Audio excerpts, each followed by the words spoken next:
yang lalu itu. Dia sudah punya konsep maslahah.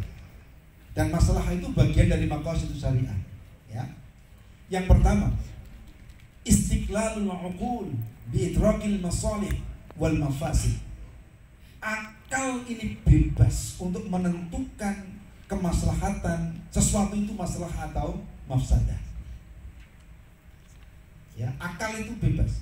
Maka jangan letakkan masalah itu di wilayah teosentris, jangan. Dia harus dilandingkan ke antroposentris. Artinya substansi dari masalah itu harus untuk manusia, bukan untuk Tuhan. Karena untuk manusia, maka dia harus dikonsepsi oleh manusia itu sendiri. Tentunya untuk mengkonsepsi masalah itu ada nilai-nilai yang tidak boleh dilanggar. Ini tadi saya katakan sebagai moral values of Al-Quran dan Sunnah tadi itu. Nilai-nilai moral yang diekstraksi dari Sunnah dan Al-Quran dan Sunnah tadi. Jadi setiap pakar maqasid itu pasti punya konsep maslahah. Nah, kalau ada maslahah mesti ada mafsadah. Seperti ada kaidah yang mengatakan darul mafasid muqaddamun ala jalbil masalih. Saya kira ini semua sarjana di Fakultas Syariah hafal. Darul mafasid muqaddamun ala jalbil masalih. Ini saya kira ini harus perlu digeser. Seperti halnya satu dari kok di satu. Potensi bahaya itu jangan dikekang, buka saja. Ada kitab yang namanya Fathul Dzara'i fi Tahqiqil Masalih yang ditulis oleh Al-Qarafi. Jadi satu dzari'ah itu harus dibuka. Artinya begini. Semua potensi bahaya itu jangan ditutup, jangan dikunci, buka saja. Kenapa? Karena kalau kita menutup potensi bahaya, kita tidak akan mendapatkan manfaatnya. Katakan bahwa dulu ya di awal-awal trending topiknya komputer dulu ya atau internet itu ada sebuah fatwa yang mengatakan internet itu haram. Mengapa? Karena potensi bahayanya ada. Nah, kalau kita lebih mendahulukan potensi bahayanya daripada manfaatnya, padahal manfaatnya juga besar, maka selamanya kita tidak akan bisa mengakses internet. Maka buka keran itu. Fathul Dzari'ah dibuka, jangan satu. Buka. Karena dengan membuka keran itu maka kita akan mengambil manfaatnya, membuang mafsadahnya. Ini saya kira nanti bisa didiskusikan ulang. Dalam kajian maqasid ada maqasid, ada wasail ya. Kemudian dari si maslahah juga nanti itu ada level-levelnya maslahah itu. Ada masalah yang sifatnya daruriyah, ada masalah yang sifatnya al-hajiyah, sekunder, ada juga masalah yang sifatnya tahsiniyah, tersier. Saya kira ini kalau next. Karena waktunya tinggal sedikit, maka langsung saya ke prevensi maqasid syariah. Kalau kita bicara maqasid syariah, mohon maaf, kemudian kita masih mengutip Al-Imam Asy-Syatibi dalam kitabnya Al-Muwafaqat fi Ushul Syariah. Saya kira itu bagus, tetapi sudah banyak poin-poin yang sudah bergeser. Contoh, tadi Pak Dekan sempat menyinggung sedikit, kemudian itu saya garis bawahi. Hifdzuddin itu menjaga agama. Maksudnya apa? Tujuan hukum Islam adalah menjaga agama. Agar agama itu tetap eksis, maka semua orang, semua pihak yang ingin meruntuhkan agama harus kita lawan. Maka muncullah konsep jihad. Muncul konsep jihad. Lah, jihad dalam konteks ini adalah jihad fisik. Saya kira saat ini kalau kita bicara jihad dalam konteks fisik sudah tidak akan menarik. Ya, kita pasti akan dianggap sebagai ekstremis. Maka jihad saat ini sudah harus bergeser menjadi al-hurriyah al-i'tiqadiyah, kebebasan di dalam beragama. Kalau ada orang yang menghina Islam, jangan kita kemudian frontal pakai fisik untuk mengcounternya, tapi kita menggunakan dialog. Mengapa saudara punya tuduhan seperti ini? Kayak tadi itu ada orang yang menuduh bahwa ini akan dibawa ke hukum Islam negara ini saja. Ya, kita dialog. Yang kedua, hifdzun nafas, menjaga jiwa, agar supaya jiwa manusia itu terjaga dari kehancuran, dari pembunuhan, dari tindak kriminal, maka semua orang yang melakukan kriminal itu harus dibunuh. Yang membunuh dihukum bunuh. Yang melukai ya sama dihukum melukai seperti halnya ketika dia melukai dan sebagainya. Saya kira ini sudah di banyak negara nggak terlalu menarik ini.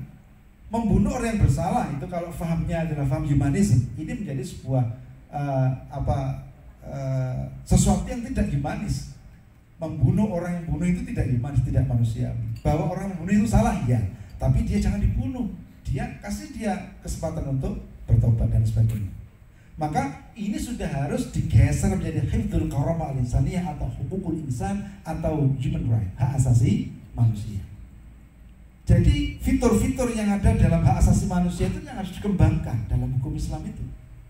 Jangan kemudian karena itu berangkat dari orang Nasrani, dari negara Eropa. Mengapa harus seperti itu? Kita harus open. Kalau kita close, kalau sistem hukum kita itu close, maka kita tidak akan pernah melakukan satu perubahan. Kan katanya tadi nafsu.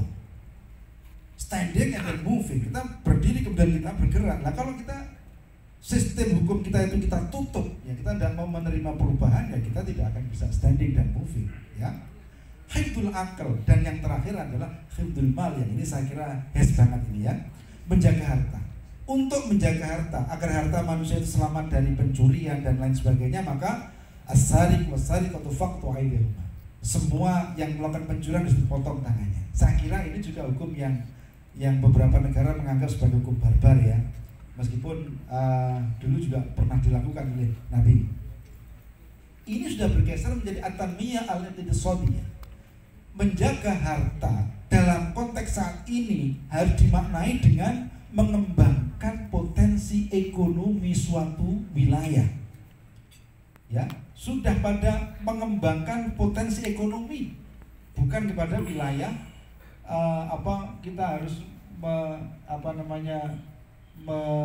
mengamalkan atau mempraktekkan hukum hudud ya, tidak seperti itu. Nah, next. Nah ini saya bicara dalam ini contoh. Ini kan nilai-nilai ya. Dalam setiap maqasid itu ada yang namanya maqasidul ulya al-hakimah. Maqasid yang levelnya paling tinggi. Apa itu? Adalah dalam rangka untuk ta'abbudi, pengabdian kepada Allah. Kemudian yang kedua, level yang kedua, maqasidul ammah, maqasid yang sifatnya umum, universal, syumuliyah. Apa itu? Di sana ada justice, ada freedom, ada universality, ada honest, ada transparent, ada human right, ada tolerant, equality, human nature, easiness. Ini adalah nilai-nilai universal yang ditawarkan oleh setiap konsep maqasid, setiap fitur yang ada dalam 5 fitur tadi itu. Hifdzul din, hifdzul nafs, hifdzul akal, hifdzul mal, dan hifdzul nasab. Kemudian di bawahnya itu baru ada maqasidul khassah, yakni yang tadi saya sampaikan. Nah, sekarang dari maqasid ya, maqasid tadi itu, apakah maqasid syariah itu kemudian mengapa kita harus kita perlu untuk belajar maqasid? Yang tadi di outline tadi sudah saya sampaikan bahwa outline yang ketiga adalah contemporary trends Panhes. Mengapa kita harus membahas ini dalam konteks maqasid? Karena dari sekian banyak teori hukum Islam itu banyak yang bisa kita pakai untuk meneropong persoalan-persoalan hukum ekonomi syariah. Tetapi menurut hikmat saya sementara ini bahwa maqasid itu menawarkan satu metodologi yang jauh lebih lugas, lebih luas, menawarkan fitur yang lebih banyak yang bisa dilakukan oleh para peneliti. Ada beberapa tren yang ada dalam hukum ekonomi syariah itu. Yang pertama adalah tren dulu transaksi itu konvensional banget ya. Sekarang ini sudah berbasis IT based transaction sudah. Jadi transaksi saat ini sudah berbasis IT, sudah virtual. Maka semua syarat dan rukun, syarat sah dan rukun jual beli itu sudah harus bergeser. Kalau kita masih mempertahankan fikih klasik, ya nggak bisa. Ya, ya virtual itu tidak akan ada. Ya, tadi saya katakan bahwa metaverse itu di luar sudah booming, Pak. Orang punya properti di dunia maya itu sudah ada di mana-mana dan itu menjadi satu hal yang bisnis yang menjanjikan sekali. Nah di Indonesia ini bisnis virtual itu belum begitu marak ya, belum, karena tadi itu ada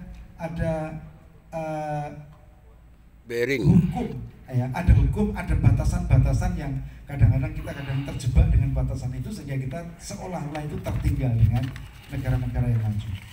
Yang kedua, tabarruk kontrak, jual tijari kontrak. Dulu yang namanya kontrak itu ya satu kegiatan, satu kontrak, satu akad. Ya, satu transaksi, satu kegiatan muamalah, satu kontrak. Jual beli ya, jual beli, penjual dan pembeli. Ini saya jual, saya beli. Sekarang ini sudah tijari, artinya tabarruk kontrak itu orientasinya bukan kepada laba, tapi nirlaba. Bukan untuk bisnis. Meskipun tabarruk juga masih ada saat ini ya.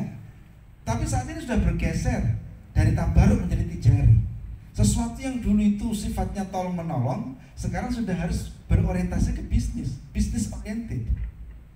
Ya, ini saya kira yang namanya produk perbankan syariah kan, di situ ada musyarakah ya, ada murabahah, kemudian ada akad rohan macam-macam kan. Itu dulu kan tabarruk murni. Sekarang sudah menjadi akad tijari. Akad tijari itu artinya akad yang diorientasikan untuk mendapatkan keuntungan, atau akad yang sifatnya itu bisnis. Laba. Bukan nirlaba. Yang ketiga, conventional fikih, the word undang-undang. Sekarang ini kalau kita bicara tentang pendapat orang itu saya kira lemah. Sekarang ini sudah harus bicara dalam konteks konun atau undang-undang.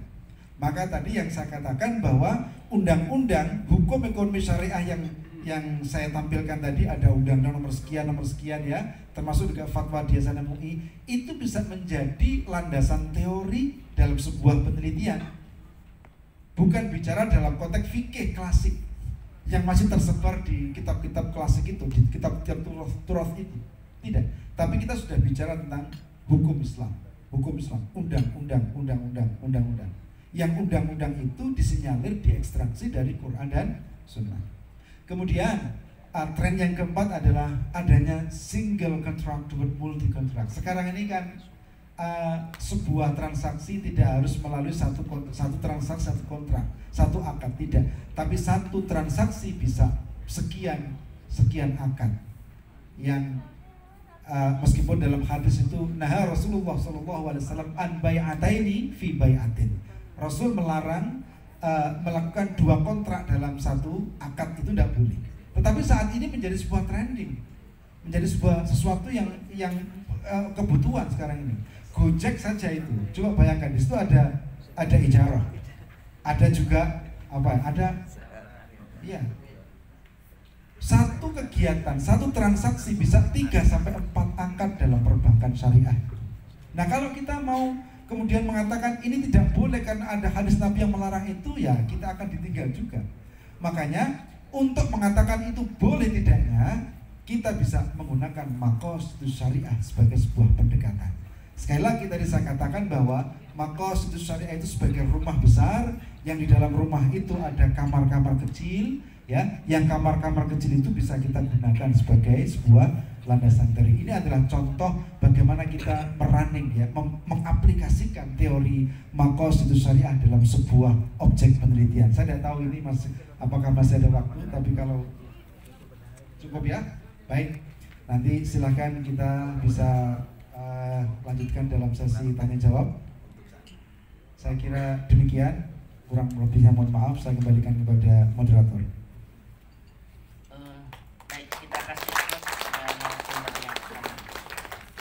Bapak Ibu para peserta seminar, memang kalau kita membincangkan yang namanya maqasid syariah, memang itu tidak cukup dalam waktu yang sangat singkat. Meskipun tadi beliau menjelaskan hampir mungkin 1 jam, tetapi slide-nya pun juga dilompat-lompat.